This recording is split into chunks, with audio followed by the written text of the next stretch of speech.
Assalamualaikum warahmatullahi wabarakatuh. Kita berjumpa lagi di kelas 12 semester genap tentang konsep jaringan transportasi.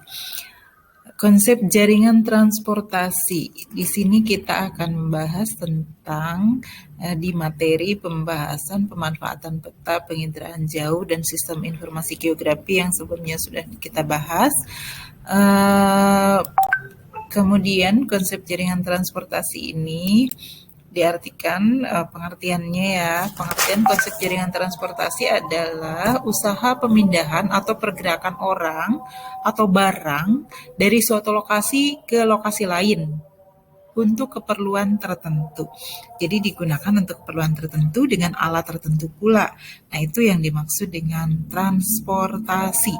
Nah, sedangkan yang kedua adalah tata guna lahan. Apa itu tata guna lahan?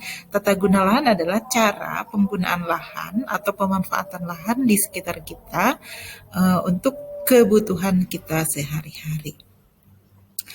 Kemudian, komponen dalam transportasi. Apa saja sih yang harus dibutuhkan dalam transportasi? Pertama, harus adanya benda yang digerakkan. Nah, benda yang digerakkan itu bisa manusia, bisa juga berupa barang. Sistem transportasi ini adalah produk perjalanan. Jadi, yang dinamakan transportasi itu bukan hanya alat yang selama ini kita kenal kalau transportasi itu adalah cuma alat saja. Ternyata di dalamnya ada benda yang digerakkan. Kalau tidak ada benda yang digerakkan, itu bukan transport namanya ya. Kemudian yang kedua adalah sarana. Nah, sarana transportasi adalah alat perhubungan bagi manusia. Jadi yang selama ini kita tahu bahwa mobil itu adalah transportasi, itu adalah sarananya, sarana transportasi, sarana atau wadah ya, wahana yang digunakan dalam transportasi. Yang ketiga adalah prasarana transportasi. Prasarananya itu adalah sesuatu yang menjadi penunjang terselenggaranya proses pemindahan barang atau orang tersebut. Bisa jadi itu adalah jalan, adalah terminal, atau misalnya stasiun gitu ya. Jadi prasarana transportasi.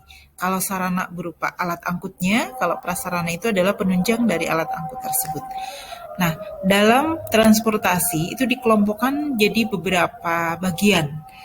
Menurut sistemnya, transportasi itu dikelompokkan menjadi 3 bagian.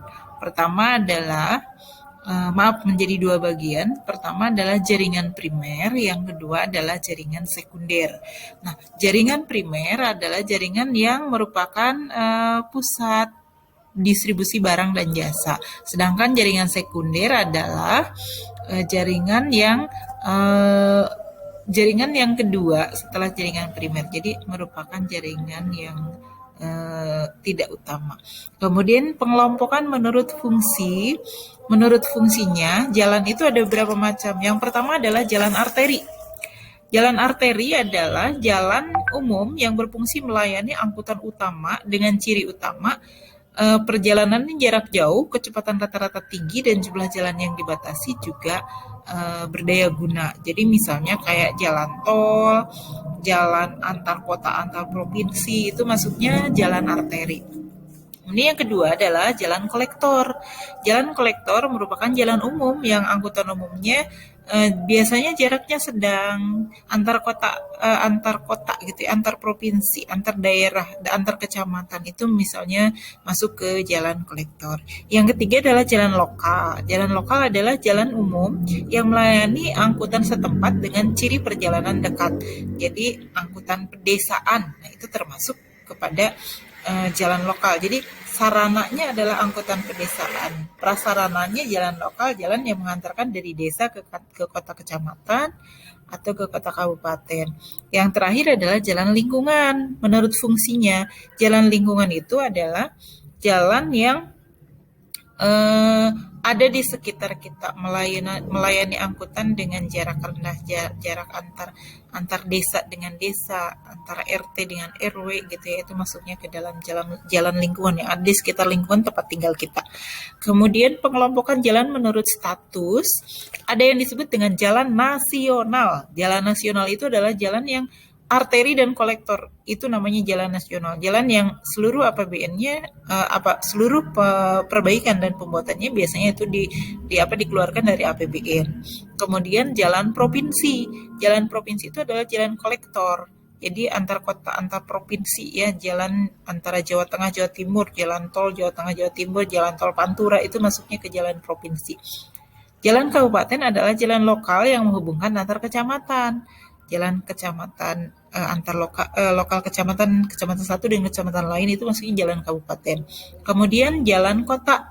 Jalan kota itu jalan yang ada di dalam kota yang mengantarkan atau mendistribusikan barang, pelayanan antar kota atau pusat antar kota. Yang terakhir adalah jalan desa, jalan yang ada di pedesaan, jalan yang mengantarkan penduduk desa untuk melakukan transportasi atau pergerakan. Nah, apa saja parameter dalam transportasi? Yang pertama adalah aksesibilitas. Transportasi bisa berjalan dengan normal kalau aksesibilitasnya menunjang. Yang kedua adalah bangkitan dan pergerakan. Bangkitan itu adalah sesuatu yang dilakukan atau pemodelan yang memperkirakan jumlah pergerakan yang berasal dari zona tertentu atau lahan tertentu. Ya. Pergerakan lalu lintasnya juga akan menunjukkan hal yang signifikan. Kalau misalnya gini, bangkitan itu misalnya di suatu tempat ditemukan tambang emas. Nah, itu namanya bangkitan. Dan kemudian ada pergerakan orang dari satu daerah ke daerah lain atau dari misalnya dari daerah lain yang tidak ada tambang emas ke daerah yang ada tambang emas. Nah, itu namanya bangkitan dan pergerakan. Jadi parameter utama dalam transportasi adalah pertama aksesibilitas jalannya harus bagus, prasarananya harus memadai. Kemudian yang kedua adalah bangkitan dan pergerakan.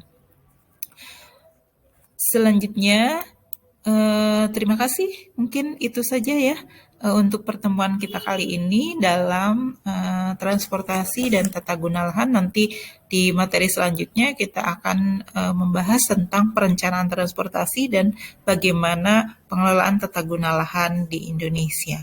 Terima kasih. Assalamualaikum warahmatullahi wabarakatuh.